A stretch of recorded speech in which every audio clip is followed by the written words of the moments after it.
So the latest concern of the gentle lady was, So Her Honor made a statement that there are other ways the bill intends to support the indigent patient. And Her Honor mentioned letter A, B, C, D, E. Sabi nyo, 5 po yun. Ang sinasabi ko po sa inyo, kindly educate me because yung sinabi nyo, wala yan sa bill. Ang naka-enumerate dyan na 5 items are, it says the promissory note will be secured by any of the following. So may promissory note pa rin. So Her Honor is simply addressing dalawang sitwasyon natin. Sino ang kailangan magbigay ng promissory note at based dun sa dito sa amendment nyo, the indigents will no longer be required to execute a promissory note. Tapos dinagdag nyo, pero ito yung mga pwede nilang gawin. Wala nga ho yun. Yung sinabi nyo, wala sa bill nyo. Ang nasa bill, yung mga 5 items that are used to secure a promissory note. So that covers the people who need to pay a promissory note. So, Her Honor has to clarify this because it's not, what she's saying is not in the bill. actually, Mr. President, it is in the bill. In fact, in answering this question, nag-take off po ako dun sa page 3, line 17, section 2, na kinwote ng gentle lady from Tagigan Pateros. And kaya tinalakay ko po yun na in lieu of the current promissory note system, it's still called the promissory note here, pero hindi na po yung solong mga collateral o ano pa mang meager resources na meron yung indigent patient or family ang magsisecure niyan.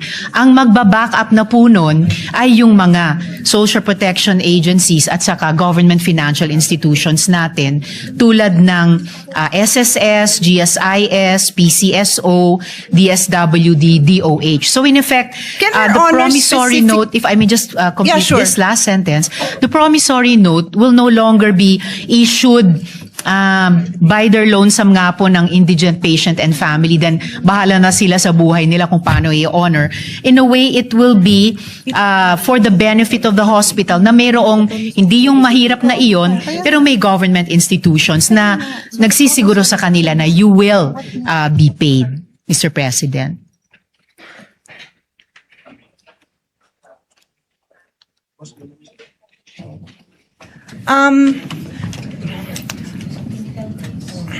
Should we suspend? Because what Her Honor is saying is not written in the bill. So I don't know if We Her may Honor suspend, would Mr. like, President, like but- me to approach and try to explain because I understand what Her Honor is trying to say. What I'm saying is it's not written in the bill. Mr. You President, can we ask may your suspend. staff because it's not written in the bill. We may suspend, Mr. President, but it is actually written in the bill, and I was Kindly read quoting it. the gentle lady Kindly read it when I into the responded to her record. question. Then read it into the record because yung binanggit niyong 5 items, nandyan nakasulat yan. But line 27, section 2, line 27 says, the promissory note shall be secured by any or a combination of the following. Yun nga kung binanggit nyo, nandyan yan.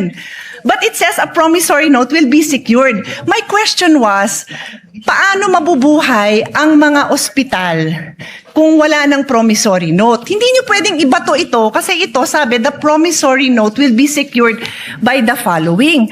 Perhaps Your Honor would like to make an amendment that says that in lieu of the promissory note, kasi yun ho ang sinasabi ninyo. Ang sinasabi ko, hindi nga ho nakasulat. So would you like to propose? Because we are happy to study and support. But hindi nga ho nakasulat yun. Yun lang naman ang puntos ko. Hindi pwede kasi yung intention natin hindi klaro sa batas. Well, that's why I'm glad, Mr. President, that we are in the period of amendments because this representation is very open to proposed amendments, including subject to style, to not just improve the content of the bill, pero klaruhin ng crystal clear kung ano po yung intent niya. So no problem with that, Mr. President. Yes, and that is what I'm doing by using the period of amendment to make the interpellations. I am making it known to the sponsor that what she is saying is not in the bill. So I believe if yun po ang intention ng sponsor, then kayo po ang isulat nyo po yun kasi kayo ang nagsabing yun yung gusto nyong gawin eh. Di kayo po ang magsulat nun and we will be happy to review it kasi hindi ko po amendment yun. Ako yung nagtatanong kung ano ang gagawin ng ospital kung wala siyang promissory note. So sabi nyo ito. So tinatanong ko saan nakasulat yun? No problem, Mr. President. We can improve this in this very period of amendments. Thank you. Tapos balikan ho natin yung expenses, no? I can suspend and Her Honor can look at her numbers because I will also be presenting numbers. Her Honor also mentioned 50K to 1 million per patient. So does Her Honor intend to, kasi yun yung unang binanggit nyo. So does Her Honor intend to come up with a number based on those, that range of expense that Her Honor mentioned? Kasi kailangan nga natin ng number because we have to find out where will we get this amount to support naman these private hospitals. Otherwise, this is a disaster because ang mangyayari, pipila lang sila sa Malacanang, magmamakaawa sila na wag ipasa to. Sayang naman yung effort natin dahil we all have the same intention. Pagandahin yung health system natin. Wag ma-detain ang mga tao, masuportahan ng mga indigents, but we have to know our numbers before we make this kind of amendments. And one more on that section, so maybe we can take a break so we can work on this section. Before we go on to the one more point of the gentle lady, Mr. President, definitely this is not going to turn out to be a disaster. The whole point of the bill, as the gentle lady herself has said, is to amend and update the original law. And that is why we are in the period of amendment to further improve it, Mr. President. The only reason I use the word disaster, Mr. President, because time and again, the small private hospitals have practically kneel down in front of us, begging us for support. So pag pinasa natin to, hindi dahil sa hindi natin kinonsider yung burden sa kanila, then disaster yun para sa kanila. At kung disaster yun para sa kanila, disaster yun sa healthcare system natin because we are partners. Yun lang naman ang sa akin. We are partners, public and private. May mga lugar, and again, the Senate President is listening intently. Thank you because alam nyo din to. There are areas where there are no public hospitals. So, private hospital yung inaasahan mo doon. Tapos, kung yung mga indigent patients, sabi natin, magpapasa tayo, wala nang promissory note. At again, forgive me kung hindi ko lang naiintindihan. Kaya nga sabi ko, please feel free to point it out and educate me kung saan dyan nakalagay. Ano ba yung in view of the promissory note na matatanggap ng ospital? Kasi, kung wala, mababaon sila sa utang, magsasara sila. And that threat has happened many times. Alam ni Senate President yan. Ilang beses yan hindi lang nag-threaten. Some of them really closed. During the pandemic, they closed because PhilHealth was not fast enough to reimburse them for the expenses that they incurred during the time. Marami hong nagsara.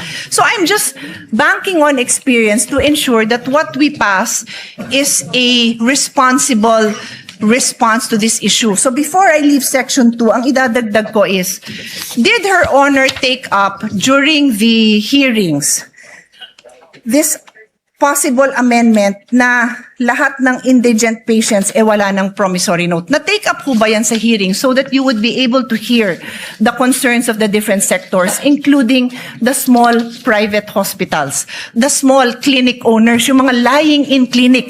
Maliit lang ang singil niya na pag nanganak ha. I'll try to pull out that number. It's not a huge amount because it's just a lying-in clinic, overnight pag nanganak. So pag indigent, the amendment now is lahat ng indigent patients wala nang babayaran. Wala nang promissory note. Sorry, to be clear, wala nang promissory note. So, was this taken up during the hearing so that marinig natin yung side nila? No, Mr. President, it wasn't taken up to have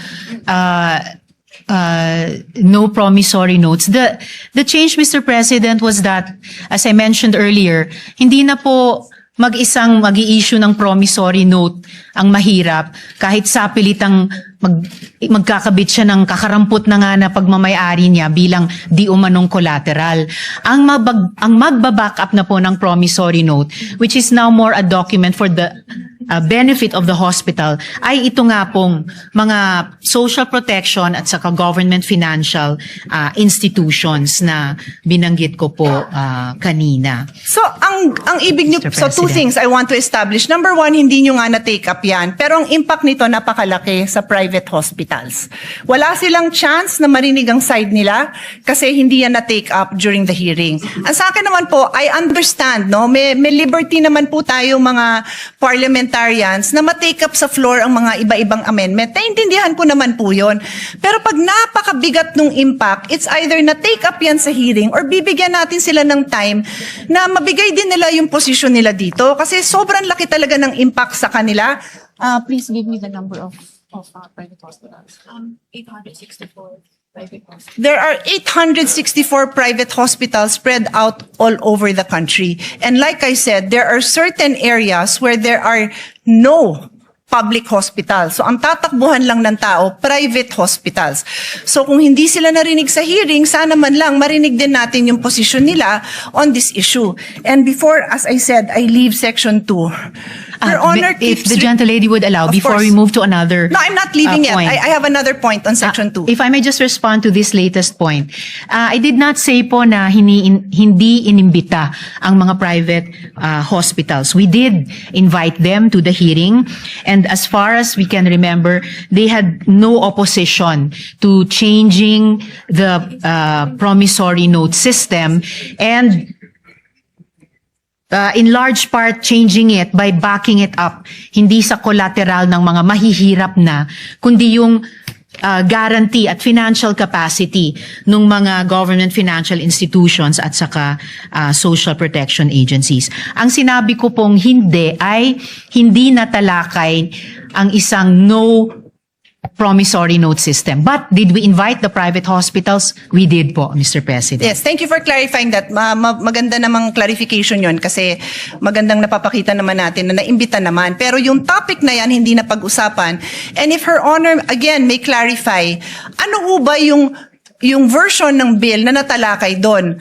Yung no promissory note sa indigent patient, sabi ng ating sponsor, hindi natalakay. How about yung no promissory note to senior indigent patients? Natalakay yata yon. Tama ho ba ako?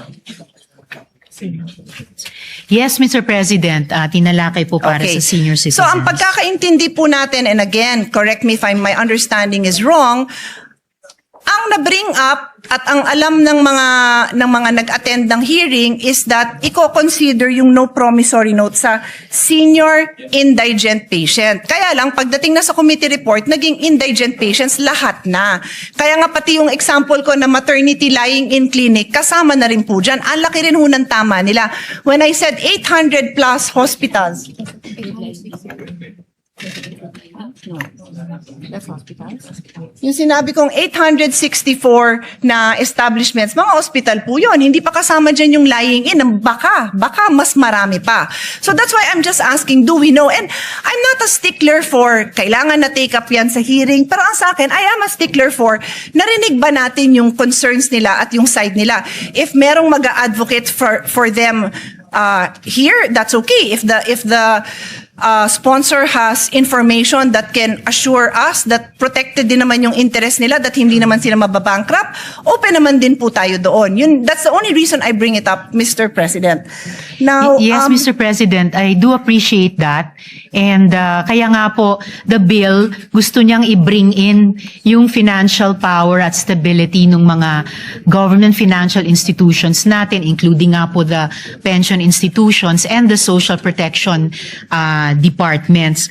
Additionally, Mr. President, looking at page 4, lines 14 to 17, yun po yung letter E, dito po sa section 2 natin, assumed po doon yung coverage for the indigent and the financially incapacitated. Kasi nga po nakalagay dito, in lieu of a promissory note, a guarantee or a reference letter from DOH or DSWD ang mag-assume. So, as the gentlelady and I were starting to discuss earlier, we can, in this period of amendments, clarify the wordings to assume that promissory equals guarantee. So, a promissory note is a guarantee note of these agencies and institutions of government. So, sa ngayon, no promissory note for senior citizens, but this representation is anticipating or it has an amendment from the Senate President na ang mako-cover all indigent patients. And I'm very willing to, I support that. So, the amendment po, yung covering all indigent, I would accept. And that is also why, Mr. President, we are accepting, again, to reiterate, we are accepting the proposed amendment of the gentlelady for DOH to put eligibility criteria in recognition of her concern. And in fact, I already accepted that, Mr. President, last month, for the record. And for the record, I have no issue covering indigent patients. I am just asking for the financial data so that we are assured that when we go into the budget debates, we will have the full support of all our colleagues to support this amount because mababankrupt nga ang mga private hospitals. And again, I am very willing to hear the numbers to ensure that hindi sila mababankrupt kasi yun lang naman yung objective natin, Mr. President, to ensure that we have a healthy health ecosystem na buhay ang ating private health institutions at nandyan yung mga support na kailangan nila. Kasi bago nga itong factor na dinadagdag natin. It's new. It's new. It does not exist now. Indigent patients are required to provide a promissory note, which means they have the legal obligation, to be clear sa mga nakikinig, they have the legal obligation to cover that amount. That is the meaning of a promissory note. You have Yes, a Mr. legal backing President. to cover that amount. So, I understand what Her Honor is saying, that she has these government agencies that will provide, and Her Honor even mentioned letter E on the next page. Wala hong problema yon, pero I will just end this point, Mr. President, and ask Her Honor to read line 27, which is on page 3. Line 27 lang po, hanggang 30, kasi marami namang nakabura doon eh. Let's put it on record. The gentlelady would like me to read it. So, page 3, lines 27 to 30, the promissory note shall be secured by any or a combination of the following. And is Her Honor, is my understanding correct that yung the following na yan nga po yung 5 na binanggit nyo? Tama ho ba ako? Tama po, Mr. President. So, anong binasa nyo? The promissory note shall be secured. So, we are talking about a situation where there is a promissory note involved. And what I have been trying to say, Your Honor, is for the indigent patient, it is your amendment that says that line 17, would Her Honor like to read? I can read it, she can read it, but that is your amendment, Your Honor. Line Yes, Mr. 17. President, provided that no promissory note shall be required of indigent patients who have been endorsed by the Medical Social Sciences Services Office of the hospital, medical clinic, or any similar facility to the Department of Social Welfare and Development. And just to reiterate, Mr. President, earlier, sinabi ko na rin po na we can clarify wordings to assume promissory equals guarantee. So it could be a guarantee note. Ito ngayon. So, no counsel. Immediate patients. No.